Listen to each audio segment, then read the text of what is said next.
Hi, everyone, and welcome to another session of At the Table with me, Rick Grantham. I am a director and shareholder of Diligence International, and today I've got Nitish with me to talk about our biggest deal of the year of 2025. It was a mining services company called Cobra. Yeah, and maybe, Nitish, you can just give us just a little overview of the deal and what was involved. Yeah, sure, Rick. Thanks so much for having me on the webinar. I appreciate that very much. So this was a great deal for us, ultimately in the mining services space. Cobra really is a leader in many ways in the customized support mining equipment space. And the existing founder built this business over the last 30 plus years, built it to a substantial size. And like in everyone's life, comes a time to realize value and also pass it on to hopefully safer hands. So we assist them with the sell side process in that regard. Just tell us a bit more about the shareholders and their different stakes. Sure. Ultimately, the majority shareholder was the founder of the business, Donovan, and the minority shareholder is the CEO of the business, Lloyd. And together they were really a great partnership. Donovan that really brought his experience from years of building the business, and Lloyd that brought in substantial amount of professionalism and corporatization to the business to take it to another level.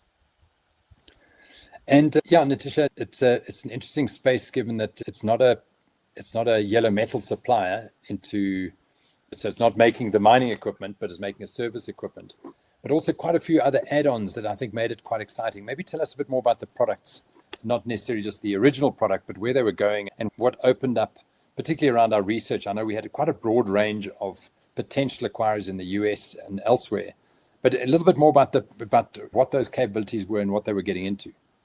Yeah, sure. I'm happy to share some history there. I think where the business where it started off was really in the reeling space. That's where Donovan had a lot of experience and background from, and started as a reeling business and really supplying hoses from an industrial perspective to mining and industrial clients. And from that, ultimately, they've evolved to manufacturing these service trucks and dump trucks. Ultimately, have lots of kit behind, depending on the OEM specification and the mining houses, what they want from a technical capability perspective, whether that's a certain level of water, certain liquids, or specific electronic or electric requirements in the back of a big ADT or RDT dump truck, ultimately. And Cobra really assisted with regards to that customization. So really taking that big yellow metal truck and assisting with the customization of what goes behind on the chassis, ultimately, and work with the OEMs. I think there's a lot of technology and engineering that gets involved in this process, which is also a reason why, Cobra ultimately, it's a unique business. Very difficult for someone to start that from day one. Yeah, their ability, funny enough, you think of it mining services, you don't realize that actually their skill set was around moving fluids. But I think at the same time, that enabled them to get into the world of fire engines and pothole repair machines and all sorts of other things, all relating to how to get something to flow, whether it is water or even tar when it comes to a pothole repair machine. So very clever technology behind that. Tell us a bit about who we approached, what kind of sectors and categories of acquirers we approached, and in the end, where that came out. Yeah, sure. Rick, I think one of the really interesting parts about the business is that a substantial portion of their income was also from the rest of Africa. And getting that dollar-based income is appealing for international investors. And also from a risk or concentration point of view, it also helps to show that your income is quite diversified. And one of the things that we really focus on is to make sure that we apply quite a thorough approach to who we would approach, who are interested investors in the specific mining space, and also what the shareholders want. In this situation, the CEO was interested to still move forward and grow the business in the future. It was really the founder that was would have liked to take a bit of a back seat going forward.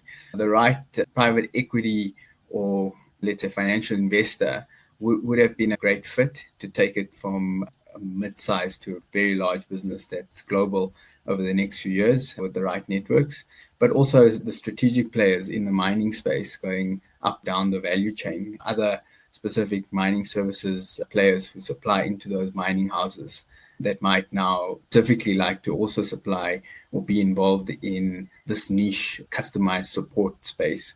Or effectively, if they would like to get relationships with these OEMs, Cobra has relationship with all the large blue chip OEMs over the years.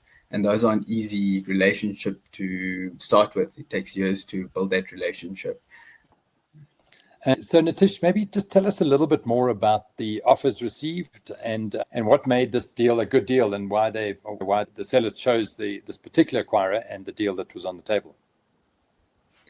Yeah, sure, Rick. I think there were multiple offers received for the deal, but funny enough, even though we present the same information memorandum and the business case to multiple parties, if I'd call it, the range of offers was quite broad, and from a spread of a couple of 100 million from the lowest to the highest, which was interesting. And I guess the right acquirer in this situation, who bought Cobra, really had a very strong African network, the International Pan-African Private Equity Firm. And what they brought to the table were the right networks in these African countries, as well as just broader outside Africa, the right strategic assistance, being investors in companies in Africa. They've had multiple investments as well as multiple successful exits, which is also something that's quite uncommon from a private equity perspective. Yeah, I think it was one of those really exciting ones where the shareholders wouldn't have been happy with the other offers received, but when the process gets the best acquirer to make the best offer, magic happens. But I think maybe the tough side of this deal was the time it took from offer acceptance to conclusion. Do you want to just unpack that a little bit? Because it wasn't a quick deal.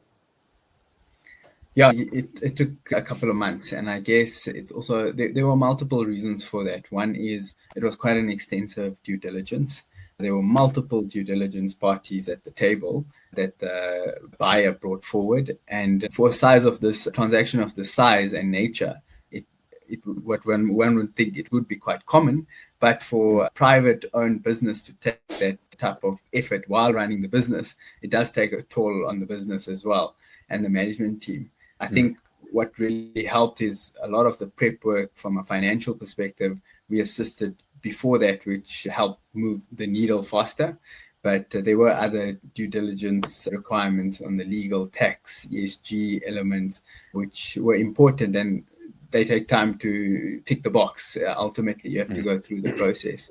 So that's the one element. It was quite an extensive DD, and we really were there almost hand in hand on every call, on every request, assisting, because the big thing there was just managing the process. When you have multiple DD providers and one management team, it's really just about making sure that everyone's going in the right direction to close the deal. And if there were any issues, it's about trying to address those in a timely manner through the process. And then it's also the legals that take time. Lots of factors from a legal perspective, whether it's warranties, indemnities, that sometimes aren't discussed early in a transaction. Those type of discussions and getting appropriate, effectively from a legal point of view, assurances from a buyer's side before buying the business, because this was a majority transaction as well. Those things took a long time, and it was daily calls between the selling shareholders and our team. I think between Andrew, Cameron, myself, everyone got involved in their elements. And over the couple of months, yeah, it really does take a village. They say village to raise a baby, definitely a village to get a deal across the line as well. Yeah, certainly from what I saw is, on the one hand, Lloyd was so complimentary about your involvement. I know you wouldn't say that, so I'll say it for you. I was worried that you were going to get a job offer into Cobra at some point. I think that thoroughness was phenomenal. And then Andrew just played a massive role in managing the exiting shareholder, who was going through quite an emotional strain in terms of this exit. It had a lot of curveballs being thrown at them through the process because the acquirer was so thorough. And that wasn't an easy journey. Unfortunately, the price tag was good enough and it kept them all in the game. It was one of those ones where I think if the price hadn't been so solid, I think there may have been a bit more fatigue experienced. Consequences of fatigue would have been more significant if the price tag hadn't been strong. But definitely compliments to the team of managing it really down to the last day and the last rand in the bank account. which, sometimes is needed and sometimes, fortunately, isn't always needed, but certainly in the bigger deals, it really is often needed. And just, maybe another observation from my side is seeing a guy like Lloyd able to sell some shares, so able to extract some wealth from the deal, and yet also now be partnering with a phenomenal growth partner. And I'm sure that when he does one day exit in whatever form it is, he'll do better out of his next sale than this first one. But at the same time, the first one is really good for him from a wealth perspective. I don't know if you've been in contact with him since, how things are going. Yeah, we have. I think with let's just say closing out doesn't always mean just money in the bank and that's it. There's always some administrative elements afterwards that ultimately we discuss. But really, from my relationship point of view, I think it's one of those things where we have a client for life. We've hopefully done really good by them. And if they request something else, it's really just how can we assist? And likewise, I think they do appreciate what we bring what we brought to the table. And if there is any insights we could bring going forward, that would probably be something that they appreciate and really value. So we in communication from time to time, definitely not as frequent as when the deal was going on, but they definitely seem to be happy with the current shareholders. I think the big thing is post-acquisition and how that will actually play. But because there's been so much interaction during the process and during the due diligence phase, it is really great to go through that difficult and long process at times, because what it does do is just brings the acquirer right up there from understanding a business perspective and being aligned from a strategy going forward with the management team, which I think board meeting the day after it closed almost felt like not like an introduction session, which you would have expected as a new shareholder on board. It's well aligned. Yeah, they are greatly aligned, particularly management team and new shareholder were phenomenal. Nitish, congrats on a great deal. Thanks so much for your time. And we'll pick up on your next deal, which I hope will be soon. And we'll have another chat. Cheers. I hope so too. Q1. I hope so. Thanks, Rick. I appreciate your time as well. Exactly. Thanks, Nitish. Cool. Cheers. Bye.